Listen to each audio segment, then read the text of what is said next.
नमस्कार विद्यार्थी मित्रांनो, तर पहा आपल्या समोर शेकड्यावरचा प्रश्न आहे. प्रश्न असा आहे मुलांनो, एका वस्तूची किंमत सुरुवातीला 20% वाढवली व काही काळानंतर 10% कमी केली तर मूळ किमतीमध्ये किती टक्क्याचा फरक पडेल? तर मुलांनो पहा, याच्यासाठी एक शॉर्ट ट्रिक अशी असते. तर काय करायचं मुलांनो, सुरुवातीला किंमत किती घेणार आपण? 100 घेणार. आता 100चे 20% वाढवले मुलांनो, म्हणजे गुणिले करायचं. आता 20% वाढ केली म्हणजे आता 100ची वस्तू केवढ्याला मिळेल आपल्याला? 120 ला. तर 120 घ्यायचं मुलांनो, किती पैकी? 100 पैकी. परत त्यांनी त्याची काही काळानंतर 10% कमी केली मुलांनो. आता त्याला गुणिले करायचं.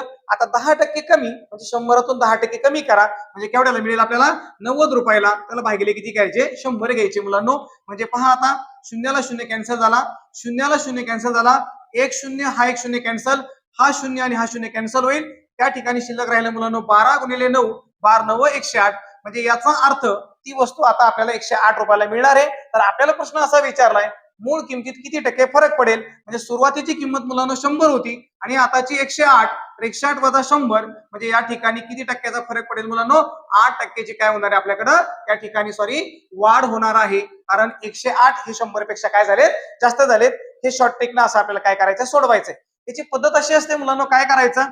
सुरुवातीला त्या वस्तूची किंमत आपण 100 घेणार, तिचे 20% वाढवले मुलांनो, मग 100चे 20% काढा म्हणजे 100 कॅन्सल. म्हणजे काय झाली? सुरुवातीला 20 रुपयानं वाढ झाली म्हणजे वस्तू 100 रुपयाची 20 रुपये वाढ म्हणजे आता मला केवढ्याला मिळेल? 120 रुपयाला मिळेल, बरोबर. त्याच्यानंतर आता त्यांनी 10% कमी केले. मग ह्या 120चे 10% आता कमी करा. मग 120चे 10% किती? 0 0 कॅन्सल, 0 0 कॅन्सल, 12 1 12 म्हणजे 12 रुपये कमी केले मुलांनो. आता किंमत 120 झाली होती, 120 मधून 12 गेले मुलांनो, तर आता ती किंमत केवढ्याला मिळणार आहे? 108 रुपयाला मिळणार आहे. म्हणजे सुरुवातीला किंमत होती 100 रुपये, आता 108 म्हणजे 108 वजा 100 म्हणजे याचा अर्थ मुलांनो 8 रुपये आपल्याला त्या ठिकाणी जास्त मिळू राहिले. म्हणजे 100 रुपयावर 8 रुपये जास्त मिळतात. म्हणजे त्या ठिकाणी काय झालेली आहे? 8% वाढ झालेली आहे. तर अशा प्रकारे ही त्याची सोडवण्याची प्रोसेस आणि हे शॉर्ट ट्रिकने आपल्याला काय करता येईल? सोडवता येईल. धन्यवाद.